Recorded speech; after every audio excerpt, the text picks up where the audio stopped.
In the next section, working group spokespeople report back to the plenary on a series of 4 preliminary action planning questions. Group spokespersons report back on the question, what are emerging priority actions to support heavy equipment operator workforce renewal? Group 4, Alan Bruce. We felt that the priority actions was number 1, to map out the stakeholders. We felt that government, industry, labor, union and non-union, and educators have to be at the table as part of the stakeholders to move this forward. And that's the first thing that has to be done, because you can't form what we see as the action group unless you have those groups there. Number 2 is industry and government involvement, and that includes funding commitments, long-term sustainable funding to move it forward. And the third thing that we think is a priority to move forward the workforce renewal is certification, credential that's available, because it ties to so many of the other issues that we discussed earlier. Group 3, Bruce Moffat. We, in our group, identified that certification to a recognized standard is a priority action. The route to getting there, we identified is we need to identify who all the players are, who all the stakeholders are. Priority actions as part of this certification is training to the same levels. There needs to be financial commitment, and essentially that's financial commitment on the part of both the industry players and government in terms of education funding. And so really to make that happen, we need to get the word out and develop consensus within the community, because as someone mentioned earlier, heavy equipment operators is a very big community. It spans both road building and infrastructure. It involves industrial construction. And so it is a very big industry. It also, to some extent, pulls in mining industry as well. We need to develop a model of the process in terms of going forward. One of the other things we talked about was accreditation of training providers. Group 2, Frank Z. Group had some real great discussions of priority actions.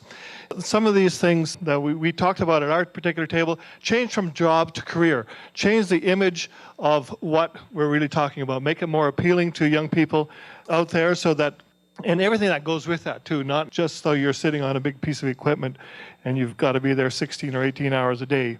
There's got to be more to it. Make the heavy equipment operators a designated trade, and I thought that's been discussed here adequately before. Change the terms of employment. If we want to retain especially some of the more advanced workers in our group, maybe we could look at employing them in different methods. For example, job sharing. Maybe some of these older people would rather be in Kelowna for more than 2 weeks. Maybe they'd like to be there for 2 months. Is it possible to job share? And in that job sharing, is it possible that we can share benefits so that they are not left in the lurch there all by themselves and no one to take care of them? All those things that can make a job more acceptable and more presentable to a person, especially in advanced age. And also, to attract the younger people, that they see that there's a possibility of that in the long run. We also thought around our table that training should be more accessible. What can we as an industry do to make training more accessible to young people so that the costs are shared, maybe by government, maybe more by industry? Some incentives to take training, anything along that line. Can we wrap our heads around some new ideas? Those are some of the priority actions in that particular area that we were looking at. Less cost to the employer. The cost of training, Terry mentioned, again, the percentage-wise, it can be staggering, the amount of dollars. And the colleges back there, they know exactly how much it costs to train some of these people. Is there different ways of approaching training? Are there tax incentives? And so on and so forth. Maybe that should be some of our priority actions in going forward for providing training.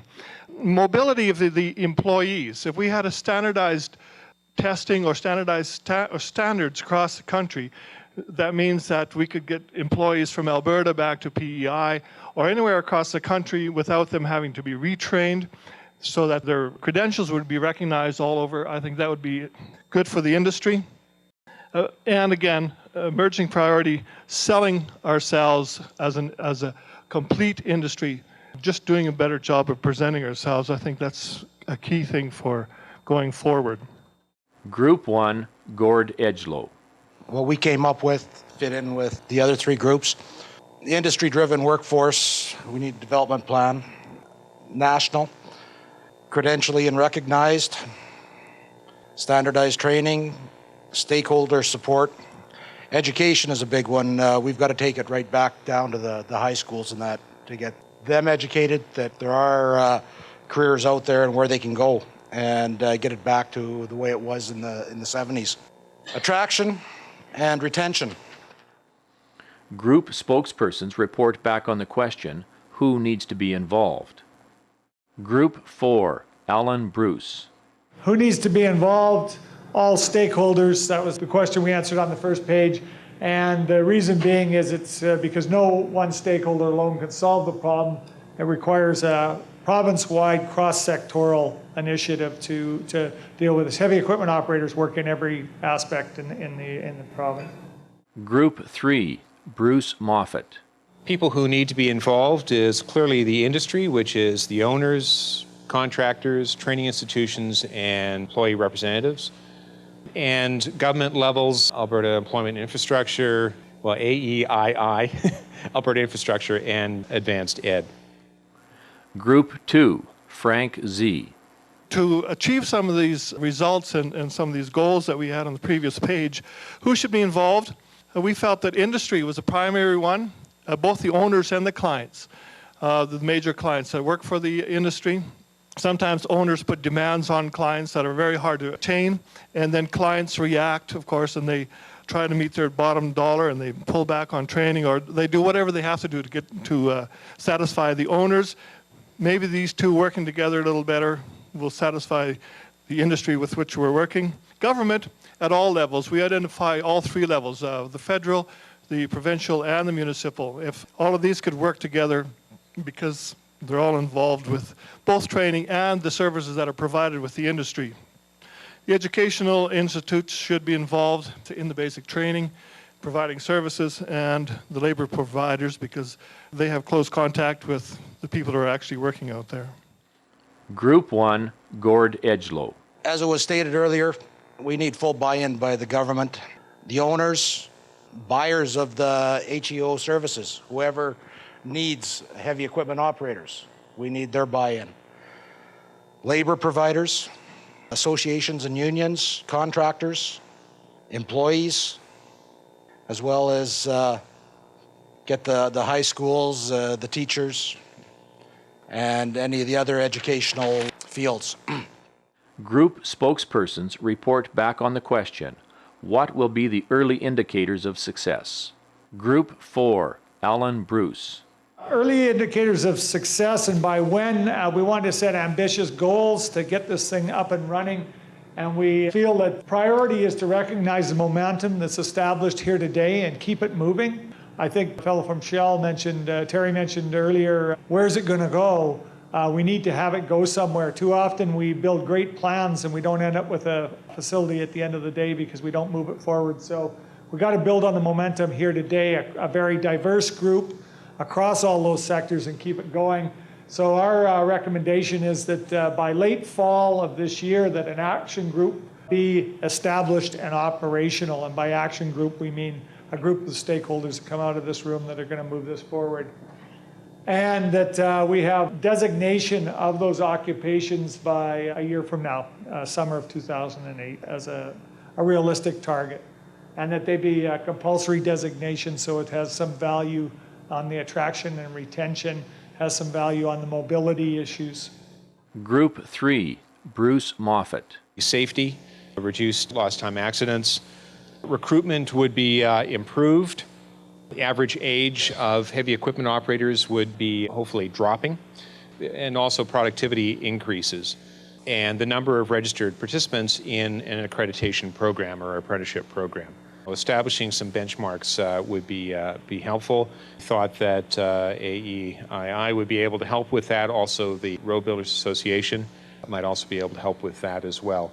And certainly we had a lot of discussion around productivity increases in terms of if you have skilled operators, you don't have trucks that are only half loaded doing 2 and 3 kilometer hauls because you have inexperienced operators. Group 2, Frank Z. What will be the early indicators of change in the industry? If we do have success, we will have formalized training programs. If we have that, we know we've made a step forward in the right direction.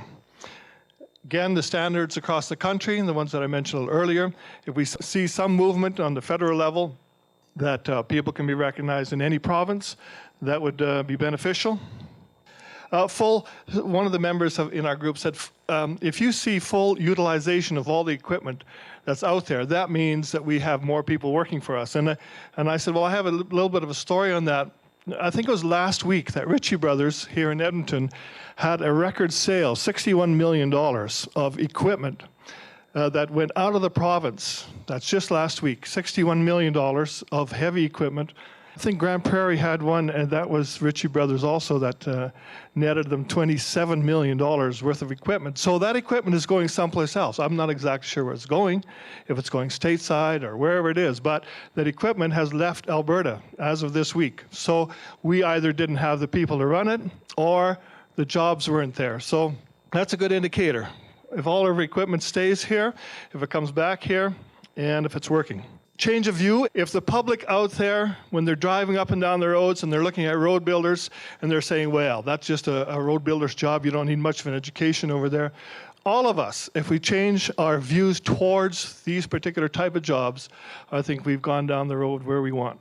And change in the age, gender, and status of the employees. If our average age drops 10 years, we're successful. If we get so many more ladies working in the industry, we're successful. If we have more Aboriginals working in the industry, we're successful. So those will be some of our indicators. By when? We didn't discuss that. Group 1, Gord Edgelow. The early indicators of success: established industry standards, need a game plan, be able to promote it, and a committed task force. I think we'd have to set it up as an action, and that way we're designating people as follow through with it. If it's not set up, then it's just going to fall by the wayside. Group spokespersons report back on the question, what are the potential showstoppers to moving forward? Group 4, Alan Bruce.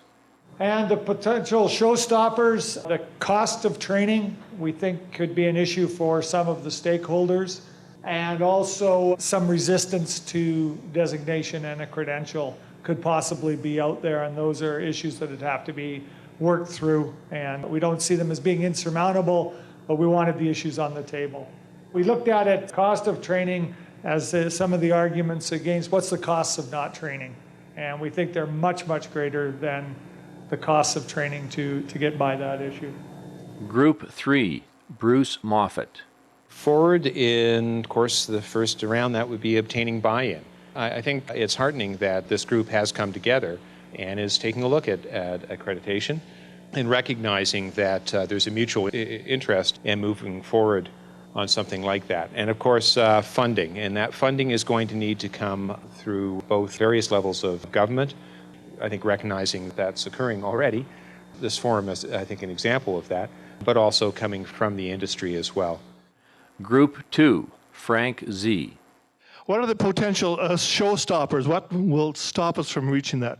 Apathy. Apathy.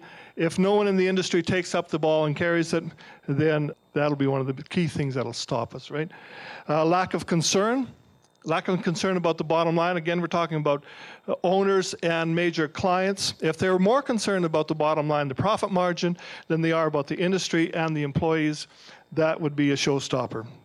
Lack of coordinated efforts on everyone's parts. I mean, this meeting here shows a coordination of efforts, and if that keeps rolling, then it will not be a showstopper. It'll be a show presenter. But if this falls by the wayside, again, it'll be a showstopper.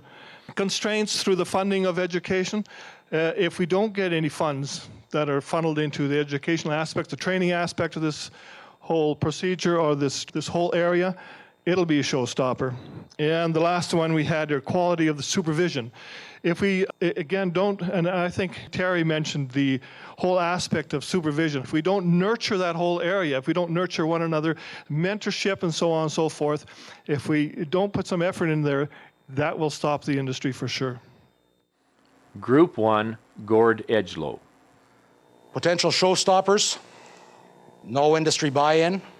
If there are no champions, no government support, lack of stakeholder support, economy downturn. Like what happened in the early 80s there. If the economy drops off, there's not going to be a need for any skilled labor. Everybody will be downsizing. So, all those could be potentials for showstoppers.